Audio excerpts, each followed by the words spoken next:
There are many different types of tests we can carry out to see whether our deeds in Ramadan were fruit-bearing, were accepted, were transformational. And among them is to look at our mindset and outlook on other people. The Prophet ﷺ, he said in an authentic report, he said, يُبْصِرُ أَحَدُكُمُ الْقَذَاةَ فِي عَيْنِ أَخِيهِ وَيَنْسَى الْجِذْعَ فِي عَيْنِهِ. That many Muslims, many of you speaking to his companions, they see the mote in the eye of their brother, but they fail to see the trunk in their own eye. Very famous report. Meaning we look for faults in other people, but we fail to see the fact that we are entrenched in faults and shortcomings. And the moment Ramadan comes to an end, the first thing that people tend to dabble into is, this person hasn't come to Fajr. This person, he stopped attending certain events. This person, I've not seen him pray this. If we are of those people, then Ramadan has failed us. Because Ramadan came for spiritual refinement. It came to purify our insights. It came to remove pride and self-obsession and envy. And if we look at the lives of our pious predecessors who rendered exemplars for us, they focused on themselves to such an extent, they didn't have the time or capacity to focus on other people. And we find the famous statement of Ibn al-Qayyim where he expounds this hadith. And he says, there's a story in his time of a man who would often wake up his son to engage in the night prayer. And one day they both woke up to carry out the night prayer. And while the father was performing the ablution, the son was looking out the window. And he said, Father, all the lights are off. Only we've woken up today. It's a shame.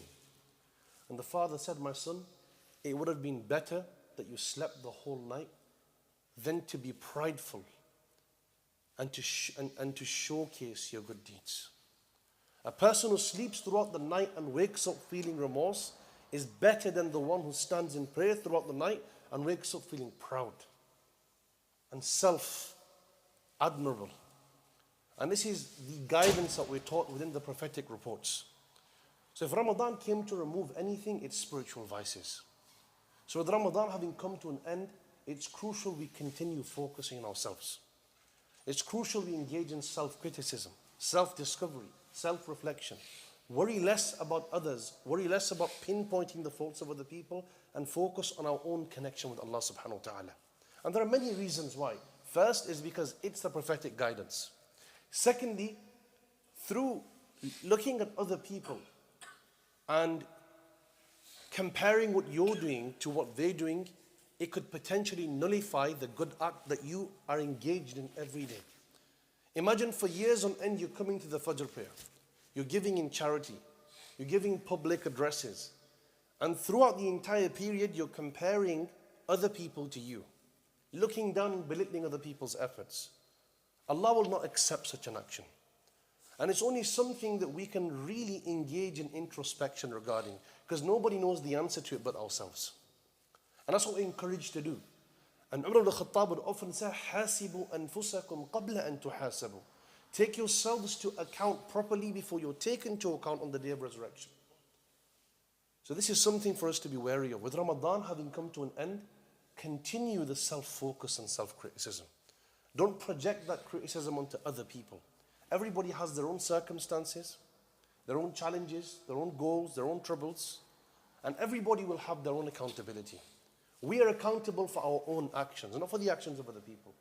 And the more we focus on others, the more we find ourselves procrastinating and becoming more distant from success and prosperity. The people who are the most successful in life are the ones who focus more on themselves than other people. So it's a mindset we should embody within rituals, the ritual sphere, the religious sphere of life, as well as the worldly sphere of life. We ask Allah for tawfiq, and we ask Him to be of those who attain the spiritual refinement in Ramadan, the spiritual behavior of taqwa, and of those who gained Allah's forgiveness and whose Ramadan was impactful and fruit-bearing. وأقول قولي هذا وأستغفر الله لي ولكم